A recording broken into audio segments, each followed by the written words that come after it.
Hello and welcome to Decoded by SUAD, a podcast series at Sorbonne University Abu Dhabi.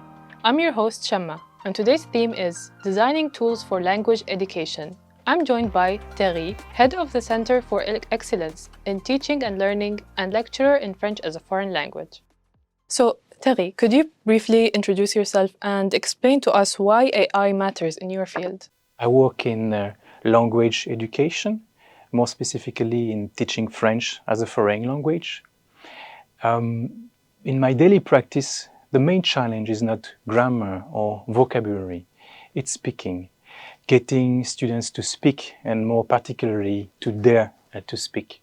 So I would say that when AI entered education, I was interested into the possibilities it would open to change the way we deliver classes, the learning processes. That's really interesting. And why is this topic relevant today? AI is everywhere in education right now, but often the focus is on automation, performance. The issue is a little bit different when it comes with learning foreign languages. We deal with self-confidence, interaction, speaking. That is why AI for us is interesting if we think of tools that can help us reshape learning context, learning processes. Of course, it's not a question to replace the teacher. And is there a tool or something you have developed in order to help students in achieving that? Oh, yes, we created an educational chatbot with a French company 4 years ago. We designed this chatbot as a personal learning assistant. This tool is used by our students at every stage of their academic journey with us in French as a foreign language. It is interesting to note that we, in purpose, decided to make this chatbot not an answer machine, but rather a dialogic partner. The background behind this is Socratic dialogue. Socrates was a Greek philosopher who would not teach by delivering knowledge, but rather by helping learners to think critically and to discover by themselves.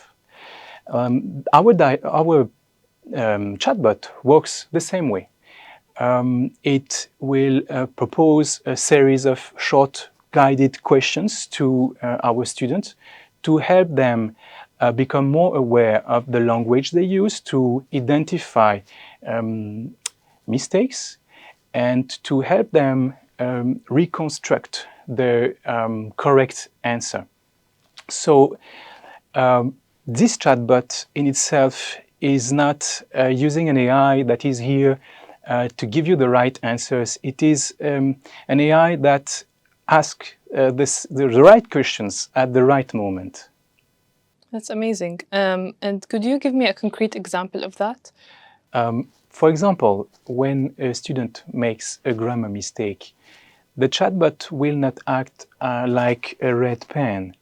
Instead, it will start a short guided conversation that will bring back the student to the grammar point and propose reformulations,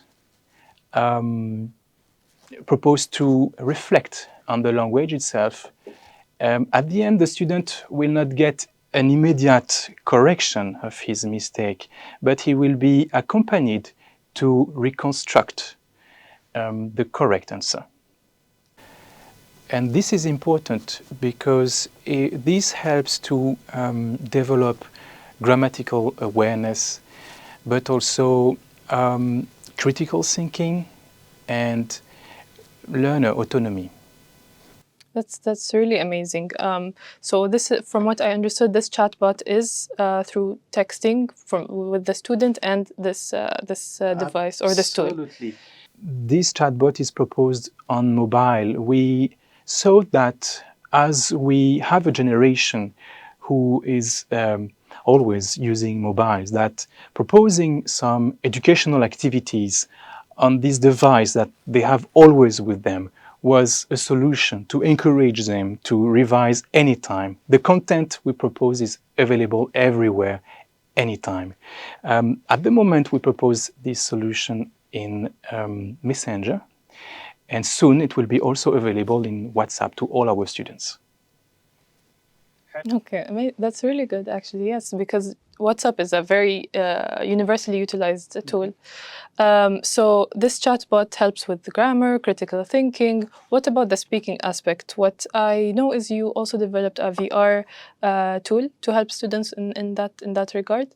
Yes, you're right. The chatbot supports understanding, reflection, but dialogue on the screen is one thing, speaking is another.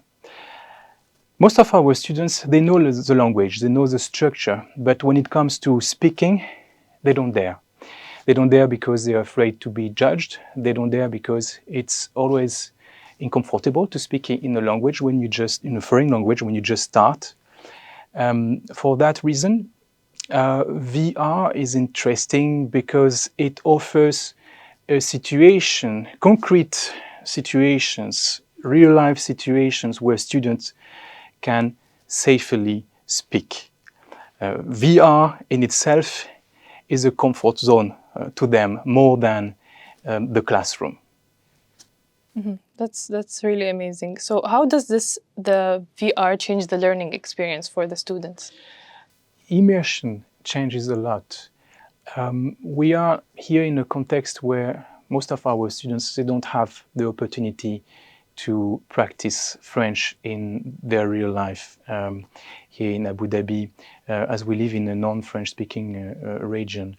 The VR allows us to address that gap, to reduce that distance. And this is why we decided to create our own VR games. We did not want to use random existing language games. We wanted to have situation rooted in French context. So we created several of them. For instance, we bring our students in traditional French restaurant, in small train station in southern France, in Provence. We bring them in a fashion shop in Paris, in a Parisian bakery, or at the hotel reception.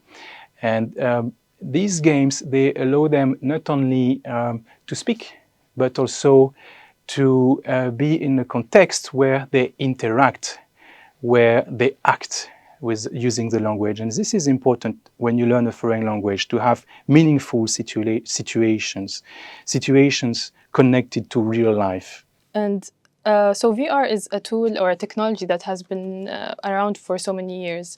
But for your games that you have developed, you have integrated AI into it. How do you think the integration of AI enhances this VR experience? In the first 5 games we created, we used voice recognition. And I think this is important because it allows students to speak, repeat, and try again until they pronounce the sentences correctly. But recently, with the 6th game that we are about to launch, we implemented a strong AI where students will receive personalized AI-generated commentary based on their performance. And this feedback is very much structured. It describes the way they build their sentences. It describes and analyzes their vocabulary, their grammar, their pronunciation, phonetics, diction, overall fluency. The important thing here is that the feedback is not just a score. It's a pedagogical analysis that allows students to improve and go deeper in their knowledge of our language. So this chatbot you created and the VR games, how do they fit together in your teaching or in the learning of students? They address different moments of learning. The chatbot supports reflection, understanding of the language. VR games supports speaking, of course, confidence and engagement. I would say that when you arrive in the classroom with headsets, students are extremely happy to see that they will have an activity that is quite unusual. So it's also a factor that helps to motivate them, and this is important to us. Mm-hmm. And what role do you think universities have regarding AI and integrating it in the systems in education?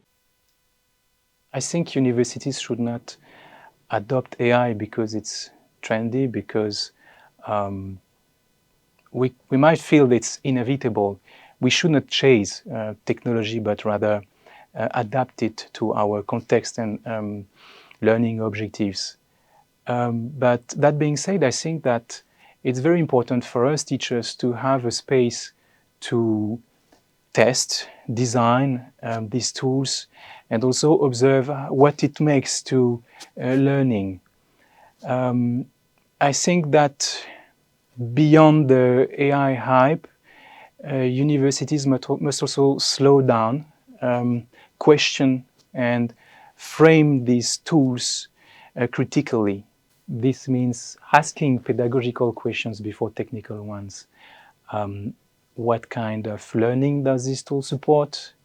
What kind of autonomy does it foster? What does it change in the relationship between students and professors? Absolutely. So, with all these advancements with AI, what do you think is a major change that's about to happen in the year of 2026, and what do you hope? I don't expect any major improvement. I think we have already many tools that we need to analyze and to adapt to our context to really understand what is doable. So I don't expect, I don't hope for more innovation, but rather for, as teachers, finding more contexts where we can use AI in a relevant way, in a way that helps us to improve our learning objectives, but also respect our pedagogical values, of course. Okay, well, thank you so much for this conversation. Thank you very much, Shama. And thank you all for tuning in. This was Decoded by SUAD. We'll see you next time.